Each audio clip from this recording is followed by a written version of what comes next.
Hello guys, welcome back to my channel. Kichcha Sudeep ಅಭಿಮಾನಿಗಳು ಕಾತುರದಿಂದ ಕಾಯುತ್ತಿದ್ದ ಮಾರ್ಕ್ ಚಿತ್ರದ ಟ್ರೈಲರ್ ಇಂದು ಬಿಡುಗಡೆಯಾಗಿದೆ. ಹೌದು, ಇದೇ ತಿಂಗಳು 25ರಂದು ಮಾರ್ಕ್ ಚಿತ್ರ ಬಿಡುಗಡೆಯಾಗುತ್ತಿದೆ. ಹಾಗಾಗಿ ಇಂದು ಮಾರ್ಕ್ ಚಿತ್ರದ ಟ್ರೈಲರ್ ಅನ್ನು ಬಿಡುಗಡೆ ಮಾಡಿದೆ ಚಿತ್ರತಂಡ. 1 ವರ್ಷಗಳ ನಂತರ ಕಿಚ್ಚ ಸುದೀಪ್ ಅವರನ್ನು ದೊಡ್ಡ ಪರದೆಯ ಮೇಲೆ ನೋಡಲು ಅವರ ಅಭಿಮಾನಿಗಳು ಕಾತುರದಿಂದ ಕಾಯುತ್ತಿದ್ದಾರೆ. ಈ ಬಾರಿ ಕಿಚ್ಚ ಸುದೀಪ್ ಅವರಿಗೆ ವಿಜಯ್ ಕಾರ್ತಿಕೇಯನ್ ಅವರು ನಿರ್ದೇಶನ ಮಾಡಿದ್ದಾರೆ. ಮಾರ್ಕ್ ಚಿತ್ರವು ಒಂದು ಆಕ್ಷನ್ ಥ್ರಿಲ್ಲರ್ ಮೂವಿಯಾಗಿ ಮೂಡಿಬಂದಿದೆ. ಟ್ರೈಲರ್ನಲ್ಲಿಯೂ ಕೂಡ ಸಾಕಷ್ಟು ಆಕ್ಷನ್ ಸೀನ್ಗಳು ಕಂಡುಬರುತ್ತವೆ ಹಾಗೂ ಡಾರ್ಕ್ ವೈಬ್ನಲ್ಲಿ ಈ ಚಿತ್ರವು ಮೂಡಿಬಂದಿದೆ. ಟ್ರೈಲರ್ನಲ್ಲಿ ಕಿಚ್ಚ ಸುದೀಪ್ ಅವರ ಲುಕ್ ಕಣ್ಮನ ಸೆಳೆಯುವಂತಿದೆ. ಹಿಂದೆಂದಿಗೂ ಯಾವ ಚಿತ್ರದಲ್ಲಿಯೂ ಕಾಣಸಿಗದಿರುವಂತಹ ಕಿಚ್ಚ ಅವರ ಲುಕ್ ಈ ಸಿನಿಮಾದಲ್ಲಿ ಆಕರ್ಷಕವಾಗಿದೆ. ಇನ್ನು ಮಾರ್ಕ್ ಚಿತ್ರದ ಟ್ರೈಲರ್ ಸಂಪೂರ್ಣವಾಗಿ ಡಾರ್ಕ್ ವೈಬ್ನಲ್ಲಿಯೇ ಮುಂದುವರೆದಿದೆ. ಟ್ರೈಲರ್ನಲ್ಲಿ ಕಿಚ್ಚ ಸುದೀಪ್ ಅವರ ಆಕ್ಷನ್ ಹಾಗೂ ಮಾಸ್ ಡೈಲಾಗ್ಸ್ಗಳು ಅಭಿಮಾನಿಗಳಿಗೆ ಭರಪೂರ ಮನರಂಜನೆಯನ್ನು ನೀಡುವುದರಲ್ಲಿ ಅನುಮಾನವಿಲ್ಲ. ಇನ್ನು ಟ್ರೈಲರ್ನಲ್ಲಿ ಸಿನಿಮಾದ ಕಥೆಯನ್ನು ಸಹ ಚಿತ್ರತಂಡ ಸ್ವಲ್ಪ ಮಟ್ಟಿಗೆ ಬಿಟ್ಟುಕೊಟ್ಟಿದೆ. ಹಾಗಾದರೆ ಬನ್ನಿ, ಮಾರ್ಕ್ ಚಿತ್ರದ ಕತೆ ಏನು ಎಂದು ಟ್ರೈಲರ್ನಲ್ಲಿ ಕಂಡುಬಂದಂತೆ ತಿಳಿದುಕೊಳ್ಳೋಣ. ಟ್ರೈಲರ್ನ ಆರಂಭದಲ್ಲಿ ಮಕ್ಕಳನ್ನು ಕಿಡ್ನ್ಯಾಪ್ ಮಾಡುತ್ತಾರೆ ಹಾಗೂ ಆ ಮಕ್ಕಳನ್ನು ಹುಡುಕಲು ಹೊರಟ ಪೊಲೀಸರಿಗೆ ಕೇವಲ ಆ ಮಕ್ಕಳ ಡೆಡ್ ಬಾಡಿಗಳು ಸಿಗುತ್ತಿರುತ್ತವೆ. ಹಾಗಾಗಿ ಆ ಮಕ್ಕಳ ಪೋಷಕರು ಪ್ರತಿಭಟನೆಗಳನ್ನು ಮಾಡುತ್ತಿರುತ್ತಾರೆ.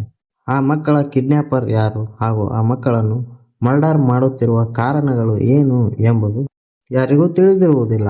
ಇದು ಚಿತ್ರದ ಒಂದು ಸ್ಟೋರಿ ಆದರೆ ಹಾಗೂ ಚಿತ್ರದ ಮೇನ್ ಲೈನ್ ಸ್ಟೋರಿ ಇರುವುದೇ ರಾಜಕೀಯ. ಹೌದು, ಆದಿಕೇಶವ ರಾಜಕಾರಣಿ ಹಾಗೂ ಆದಿಕೇಶವನನ್ನು ಸಿಎಂ ಮಾಡಲು ಅವನ ಹಿಂಬಾಲಕನು ಸಜ್ಜಾಗಿ ನಿಂತಿರುತ್ತಾನೆ ಹಾಗೂ ಅವನನ್ನು ಸಿಎಂ ಮಾಡಲು ಎಷ್ಟು ತಲೆಗಳನ್ನು ಬೇಕಾದರೂ ತೆಗೆಯಬಲ್ಲ ಎಂದು ಹೇಳುತ್ತಾನೆ. ಆ ಸಮಯಕ್ಕೆ ಅರ್ಜುನ್ ಮಾರ್ಕಂಡೇಯ ಎಂಬ ಪೊಲೀಸ್ ಆಫೀಸರ್ನ ಎಂಟ್ರಿ ತೋರಿಸುತ್ತಾರೆ.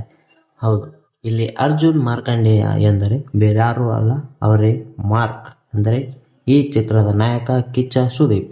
ಈ ಸಮಯದಲ್ಲಿ ಕಿಚ್ಚ ಸುದೀಪ್ ಅವರು ಸಸ್ಪೆಂಡ್ ಆಗಿರುತ್ತಾರೆ. ಹೌದು, ಕಿಚ್ಚ ಸುದೀಪ್ ಅವರು ಸಸ್ಪೆಂಡ್ ಆಗಲು ಕಾರಣವಾದವನು ಅದೇ ರಾಜಕಾರಣಿ ಆದಿಕೇಶವ. ಆಗ ಆದಿಕೇಶವ ಅವರ ಅಪೋಸಿಟ್ ಪಾರ್ಟಿಯ ಲೀಡರ್ ಸುದೀಪ್ ಅವರಿಗೆ ಕಾಲ್ ಮಾಡಿ, ನೀನು ಸಸ್ಪೆಂಡ್ ಆಗಿರಲು ಹಾಗೂ ನಾನು ಅಪೋಸಿಟ್ ಪಾರ್ಟಿಯಲ್ಲಿರಲು ಅವರೇ ಕಾರಣ, ಅದುವೇ ಆದಿಕೇಶವ ಎಂದು ಹೇಳುತ್ತಾರೆ. ಆಗ ಸುದೀಪ್ ಅವರ ಎಂಟ್ರಿ ಈ ಚಿತ್ರದಲ್ಲಿ ಆಗುತ್ತೆ. ಸಸ್ಪೆನ್ಸಿವ್ನಲ್ಲಿರುವ ಮಾರ್ಕ್ ಚಿಕ್ಕ ಮಕ್ಕಳನ್ನು ಕಿಡ್ನ್ಯಾಪ್ ಮಾಡಿ ಹಾಗೂ ಮತ್ತು ಮರ್ಡರ್ ಮಾಡುತ್ತಿರುವ ಗ್ಯಾಂಗ್ ಯಾವುದು ಎಂದು ಕಂಡುಹಿಡಿಯುವುದು ಈ ಚಿತ್ರದ ಮೇನ್ ಲೈನ್ ಸ್ಟೋರಿಯಾಗಿದೆ. ಆಕ್ಷನ್ ಚಿತ್ರಗಳನ್ನು ಇಷ್ಟಪಡುವವರಿಗೆ ಇದು ಒಂದು ಅದ್ಭುತವಾದ ಚಿತ್ರವಾಗಿ ಹೊರಹೊಮ್ಮಲಿದೆ. ಬರ್ತಿ 1 ವರ್ಷಗಳ ಕಾಲ ಕಿಚ್ಚ ಸುದೀಪ್ ಅವರ ಅಭಿಮಾನಿಗಳು ಮಾರ್ಕ್ ಚಿತ್ರಕ್ಕಾಗಿ ಕಾಯುತ್ತಿದ್ದಾರೆ. 1 ವರ್ಷಗಳ ನಂತರ ಬಿಗ್ ಸ್ಕ್ರೀನ್ ಮೇಲೆ ಕಿಚ್ಚ ಸುದೀಪ್ ಅವರು ರಾರಾಜಿಸುವುದನ್ನು ಅಭಿಮಾನಿಗಳು ಕಣ್ತುಂಬಿಕೊಳ್ಳಲು ಉತ್ಸುಕರಾಗಿದ್ದಾರೆ. ಅಷ್ಟೇ ಅಲ್ಲದೆ ಬಾಕ್ಸ್ ಆಫೀಸ್ನಲ್ಲಿ ಮಾರ್ಕ್ ಹಾಗೂ ಡೆವಿಲ್ ಎರಡೂ ಚಿತ್ರಗಳು ಫೈಟ್ ನೀಡುವುದು ಖಚಿತವಾಗಿದೆ. ಹೌದು, ಡಿಸೆಂಬರ್ 12ರಂದು ದರ್ಶನ್ ನಟನೆಯ ಡೆವಿಲ್ ಚಿತ್ರ ಬಿಡುಗಡೆಯಾದರೆ ಅದೇ ಡಿಸೆಂಬರ್ 25ಕ್ಕೆ ಸುದೀಪ್ ನಟನೆಯ ಮಾರ್ಕ್ ಚಿತ್ರವು ಬಿಡುಗಡೆಯಾಗಲಿದೆ. ಹಾಗಾಗಿ ಕನ್ನಡ ಇಂಡಸ್ಟ್ರಿಯ ಬಾಕ್ಸ್ ಆಫೀಸ್ನಲ್ಲಿ ದರ್ಶನ್ ಸುದೀಪ್ ವಾರ್ ಆಗುವುದು ಖಚಿತ. ಈ ಒಂದು ಮಾಹಿತಿ ನಿಮಗೆ ಇಷ್ಟವಾಗಿದ್ದಲ್ಲಿ ಈ ವಿಡಿಯೋಗೆ ಒಂದು ಲೈಕ್ ಮಾಡಿ ಹಾಗೂ ನಮ್ಮ ಚಾನಲನ್ನು ಸಬ್ಸ್ಕ್ರೈಬ್ ಮಾಡಿ. ಧನ್ಯವಾದಗಳು.